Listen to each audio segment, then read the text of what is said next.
వైఎస్ఆర్ జిల్లా రాజంపేటలో ఎర్రచందనం పట్టుకున్నారు పోలీసులు. రాజంపేట నందలూరు అటవీ ప్రాంతంలో గుట్టు చప్పుడు కాకుండా తరలిస్తున్న 1063 ఎర్రచందనం దొంగలను స్వాధీనం చేసుకుని 9 మంది స్మగ్లర్లను అదుపులోకి తీసుకున్నారు. పట్టుబడ్డ ఎర్రచందనం విలువ బహిరంగ మార్కెట్లో దాదాపు 2 కోట్ల రూపాయలుంటుందని చెప్పారు ఎస్పీ నచికేత్ విశ్వనాథ్.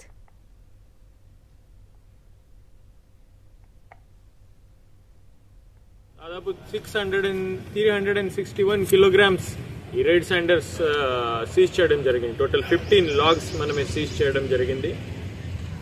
దీని మీద మనమే ఇది పాత ఆఫెండర్ ఉన్నారు, వాచ్ పెట్టి ఉన్నాము. ఆ ఇన్ఫర్మేషన్ పెట్టి ఆ యాక్టివిటీస్ మన్నూరు పోలీస్ సీజ్ చేయడం జరిగింది, అరెస్ట్ చేయడం జరిగింది.